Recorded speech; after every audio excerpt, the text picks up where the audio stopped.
시청자 여러분, 안녕하십니까? 대한민국 경제의 심장, 삼성전자가 창사 이래 가장 심각한 노사 갈등에 직면했습니다. 무노조 경영 폐지 5년 만에 마침내 전체 직원의 절반 이상이 가입한 과반 노조가 탄생한 것입니다. 이는 단순한 규모의 확대를 넘어 합법적으로 파업을 강행할 수 있는 가장 강력한 무기를 얻었음을 의미합니다. 오늘 심층분석에서는 45조 원의 성과급 요구로 시작된 삼성전자 총파업 예고 사태와 그 이면에서 벌어지고 있는 충격적인 내부 갈등까지 낱낱이 파헤쳐 보겠습니다. 그렇다면 과반 지위라는 것이 왜 이렇게 중요한 것일까요? 노동법상 단일 노조가 전체 근로자의 50%를 넘어서면 사측과 임금 및 단체 협상을 주도할 수 있는 근로자 대표로서의 독점적 법적 지위를 확보하게 됩니다. 이전까지는 여러 복수노조가 흩어져 있어 협상력이 분산되었지만 이제는 6만 명이 넘는 조합원을 등에 업고 회사를 강하게 압박할 수 있게 된 것입니다. 이는 합법적인 파업 절차를 밟기 위한 핵심 요건이 충족되었음을 뜻하며 경영진에게는 전례 없는 거대한 압박으로 다가오고 있습니다. 과반 지위를 확보한 노조가 이번 파업의 명분으로 내세운 핵심 요구안은 바로 성과급 제도의 투명화와 상한선 폐지입니다. 노조는 올해 예상되는 연간 영업이익의 15%를 성과급으로 일괄 지급할 것을 강력히 요구하고 있습니다. 이를 금액으로 환산하면 무려 약 45조 원이라는 천문학적인 액수에 달합니다. 반도체 부문이 글로벌 1위를 탈환하며 역대급 실적을 내고 있는 만큼 임직원들에게도 그에 상응하는 파격적이고 정당한 보상이 주어져야 한다는 것이 노조 측의 굳건한 논리입니다. 하지만 사측의 입장은 완강합니다. 삼성전자는 경제적 부가가치, 즉 EVA를 기준으로 이익을 보상해야 한다는 기존 경영 원칙을 절대 깰 수 없다고 맞서고 있습니다.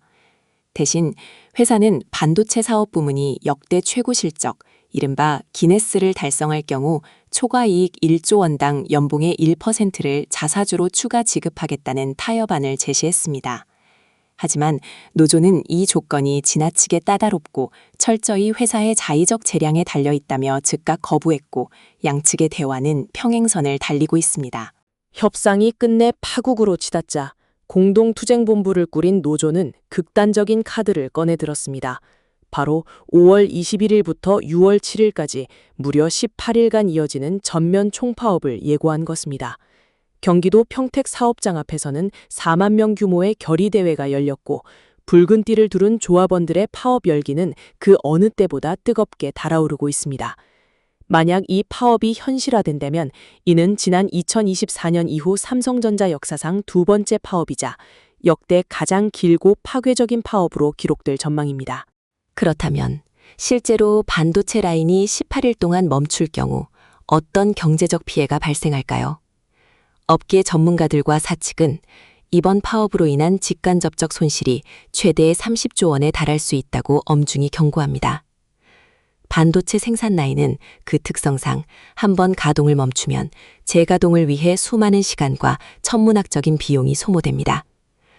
공정이 끊기면 진행 중이던 웨이퍼 수만 장이 고스란히 폐기 부는 것은 물론 최적의 수율을 다시 끌어올리기까지 엄청난 공백이 발생하게 됩니다.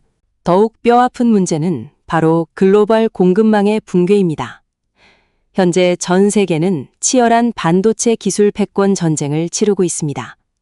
삼성전자의 생산 차질은 곧 대만의 TSMC나 미국의 인텔 같은 쟁쟁한 경쟁자들에게 반사 이익을 안겨주는 꼴이 됩니다. 글로벌 빅테크 고객사들은 품질만큼이나 공급의 안정성을 최우선으로 여깁니다.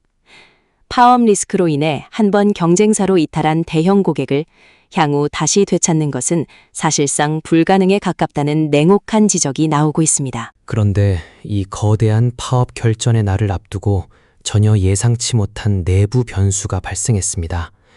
굳건해 보이던 노조 내부에서 이른바 노노 갈등이 폭발한 것입니다. 최근 사내 게시판과 익명 직장인 커뮤니티에는 노조를 탈퇴하겠다는 인증글이 릴레이처럼 이어지고 있습니다. 하루 100건 미만이던 탈퇴 신청은 파업 예고 직후 하루 1000건을 훌쩍 넘어서며 들불처럼 번지고 있습니다. 과연 파업을 앞둔 조합원들은 왜 갑자기 집행부에 등을 돌리고 있는 것일까요? 탈퇴 행렬의 중심에는 스마트폰과 가전 사업을 담당하는 DX 부문 직원들이 있습니다. 이들이 분노한 이유는 명확합니다. 노조가 요구하는 막대한 성과급 지급 대상이 철저히 올해 수익을 많이 낸 DS, 즉 반도체 부문에만 편중되어 있기 때문입니다. DX 부문은 최근 실적 악화로 영업이익이 급감하고 심지어 적자까지 우려되는 상황입니다. 노조 집행부가 파업 동력 확보를 위해 상대적 소수인 DX 직원들의 상대적 박탈감과 요구를 철저히 외면하고 있다는 내부 폭로가 쏟아지고 있습니다. 이처럼 사태가 기업을 넘어 사회적 문제로 번지자 정부도 이례적으로 강한 우려를 표명하며 개입에 나섰습니다. 산업통상자원부 장관은 공식 석상에서 삼성전자의 막대한 이익을 과연 경영진과 특정 노조원만의 전유물로 볼 수 있느냐며 직격탄을 날렸습니다. 반도체가 한국 전체 수출의 근 40%를 책임지는 국가의 핵심 자산인 만큼 현 세대의 단기적 성과 잔치를 넘어 미래 경쟁력을 위한 대규모 인프라 투자와 조화를 이루는 성숙한 자세가 절실하다고 강력히 촉구했습니다. 정부의 강도 높은 비판은 촘촘히 얽힌 산업 생태계를 고려할 때 결코 과장이 아닙니다. 현재 삼성전자와 직간접적으로 거래하는 소재, 부품, 장비 협력사만 전국에 무려 2,500여 개에 달합니다. 핵심 거점인 평택 캠퍼스 한 곳의 생산 라인에만 3만 명이 넘는 근로자의 밥줄이 걸려 있습니다. 만약 메인 공장이 멈춘다면 영세한 중소협력업체들의 줄도사는 물론 지역 상권과 국가 경제 전반이 도미노처럼 붕괴될 수 있다는 공포가 산업계 전반을 짓누르고 있습니다. 벼랑 끝에 몰린 사측도 결국 좌시하지 않고 강력한 법적 대응이라는 강수를 두었습니다. 삼성전자는 노조의 파업이 노동법상 엄격히 금지된 위법한 쟁의행위에 명백히 해당한다며 법원에 쟁의행위 금지 가처분을 신청했습니다. 경영상에 돌이킬 수 없는 중대한 손실을 초래할 뿐만 아니라 국가 경제에 미치는 악영향이 너무 크다는 논리입니다. 이 가처분의 인용 여부는 총파업 직전인 5월 중순에 판가름날 예정이며 이는 이번 사태의 가장 결정적인 분수령이 될 것입니다. 싸늘하게 식어버린 대국민 여론도 노조에게는 뼈아픈 부담으로 작용하고 있습니다. 최근 한 여론조사 기관의 발표에 따르면 응답자의 무려 70%가 노조의 45조 원 성과급 요구와 전면 파업 계획에 대해 글로벌 산업 경쟁력 약화가 우려되어 매우 부적절하다고 답했습니다. 게다가 500만 명에 달하는 삼성전자 개인 투자자, 일명 동학개미들 역시 분통을 터뜨리고 있습니다. 과도한 현금 유출이 미래 투자 여력을 훼손해 주가 폭락으로 이어질 것을 우려하며 강하게 반발하고 있습니다. 이제 모두의 운명이 걸린 결정의 시간이 다가오고 있습니다.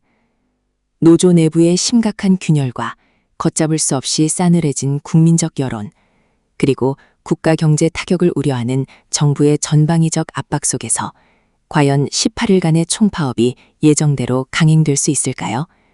아니면 파국 직전 막판 극적인 타협점을 찾아 노사가 상생의 길로 돌아설 수 있을까요? 파업이 임박한 5월 중순 법원의 판결과 노사 양측의 숨막히는 물밑 교섭 결과에 대한민국 경제계 전체의 이목이 집중되어 있습니다. 삼성전자는 지금까지 수많은 글로벌 경제 위기와 외풍을 굳건히 극복하며 대한민국을 대표하는 초일류 테크 기업으로 성장해 왔습니다. 하지만 지금 겪고 있는 무노조 경영 폐지 이후의 이 내부적인 진통은 그 어떤 외부 경쟁자의 공격보다도 훨씬 뼈아프고 치명적인 위협으로 다가오고 있습니다. 이번 과반 노조발 위기를 지혜롭게 극복할 수 있느냐가 향후 삼성전자의 새로운 10년, 나아가 대한민국 반도체 산업 전체의 명운을 결정지을 것입니다. 오늘 준비한 심층 분석은 여기까지입니다.